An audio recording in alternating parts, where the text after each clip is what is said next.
All right, so this trick uses everybody's favorite cards, the 4 aces, and they are going to split up across the table here. And we're also going to use some random cards, so let's just cut to some different groupings of cards that we will bury each of the aces underneath. Just organize this. It's a little bit organized chaos here, but just with a snap of the fingers, you're going to see something really strange. You see the aces actually like to stick together, so whenever they're separated, they somehow always end up coming back together. Today's tutorial is maybe one of the easiest ace assemblies you can do, found in the Expert at the Card Table by S.W. Ednase. Hope you enjoy this tutorial. Let's get into it. You've seen it performed, now here's how to do it. The secret is 3 extra cards that are going to be held underneath the aces. So you're going to have this entire lineup, and you're going to just hold a break under it. Now when you spread cards like this, it's helpful to peel one at a time instead of spreading too freely, because then you might accidentally flash those cards. Then when you've turned them over, when you take the top 4 cards, you're actually going to have an ace and those 3 random cards you prepared ahead of time. The book this trick comes from, the original Expert at the Card Table by S.W. Ednase, actually has you palming these 3 cards while the spectator maybe examines or mixes the aces together. And then when they're done, they would place the aces back on top, and as you receive the cards, you can put the palmed cards back on top. You can see in the other example how it might just be easier to just do a multiple card lift.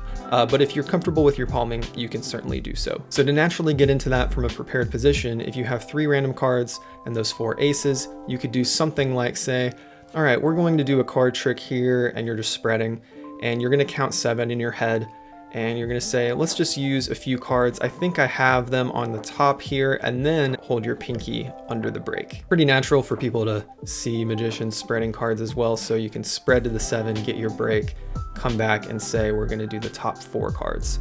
Another subtlety I like to do is I like to show 1, 2, 3, 4, and I'm just spreading those 3 cards over. I'm retaining this break, and then as I come over, I grab that whole stack of 7, turn them over a little bit forward so that I can push in, grab my break again, and then you can go from there, peel, peel, peel. Okay, that just makes it a little bit more natural. So you're coming in, pick up at that break, turn everything over, and you're going to take the top 4 cards and place them down. Wanted to take a quick moment to thank my channel member. I appreciate it so much. At the supporter tier, members get exclusive badges, and if you want to get videos early, you can also join at the insider tier. Something else I'm going to start adding to the insider tier as well is bonus tricks, bonus tutorials. Now this isn't even listed as one of the rewards. This is just something that when I'm able to, I will add so that I can build out a library there of exclusive tutorials for those of you that are on the insider tier. I'm going to shoot for adding a new one monthly, but you'll get a heads up from me if there's one coming. What I do on this channel is I go back through the magic classics, I go back through the books, and I pick out tricks and moves that I think you'd enjoy learning here in video format.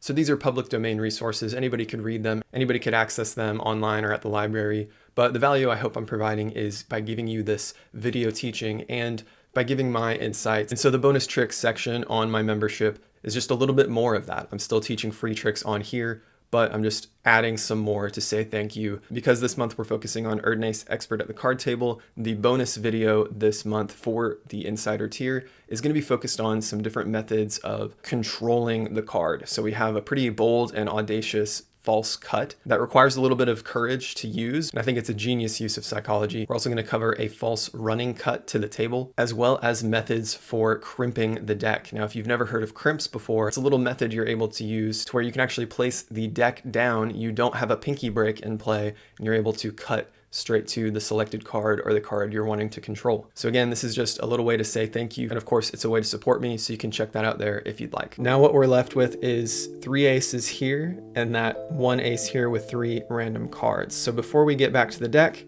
you're going to disperse the 3 random cards to 3 separate places on the table. I'm working with a very small close-up mat here, but if you had a larger space, it actually would maybe be more amazing to separate these out more. And now you can do one of 2 things. The easy thing to do would be to place these 3 cards here and then 3, 3, 3 all the way down.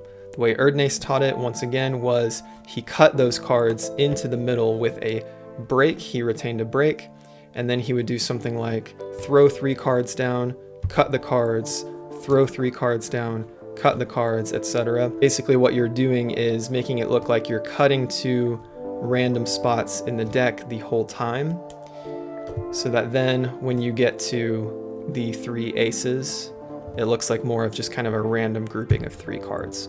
So once again, based on your skill level and what you're comfortable with, you can just go straight from the top for all these cards and by doing the aces first, or you can cut into the middle, retain a break, and do that procedure as I showed, so that it maybe looks a little more free and random. Now from here, you're done. It's all presentation, and that's why I really wanted to share this version of the ace assembly.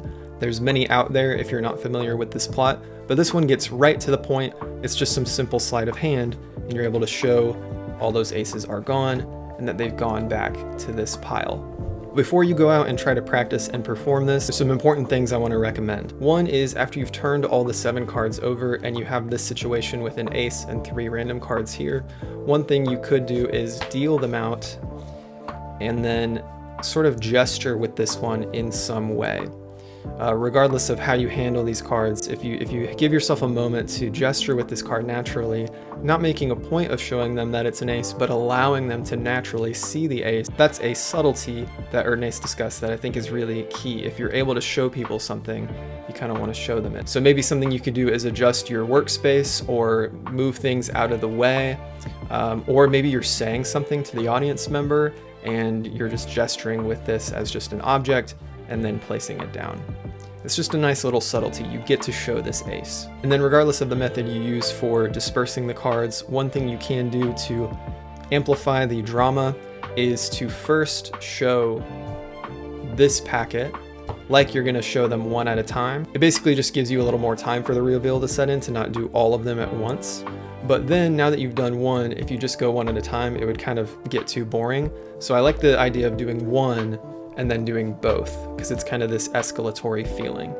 So you do the 1 and then the 2, and then they get to see that everything is back at the original pile. And what I love about this version is that by keeping it light on the sleight of hand, you don't belabor the point. I've seen some ace assemblies that just, they take way too long, in my opinion, and you kind of lose the feeling of surprise. It's like by the time we've gotten to this packet over here, if it's taking so long to vanish each packet, everyone knows they're going to end up here. So by you not having to focus on sleight of hand, by just going boom and then boom, you have your reveal moment. It doesn't take too long or waste anyone's time, and it also doesn't diminish the feeling of surprise, because in some ace assemblies, if you take too long to get to this final point, it's not even a surprise that these are back here anymore because the procedure just took way too long. So that's it for today, a very simple ace assembly. I hope you liked it. Subscribe and like if you did. And this month we're doing tricks and moves from The Expert at the Card Table by Ednase, so be sure to check back on this channel for more. But until next time, keep enjoying your magic, stay a hobbyist at heart, and I'll see you guys in the next video.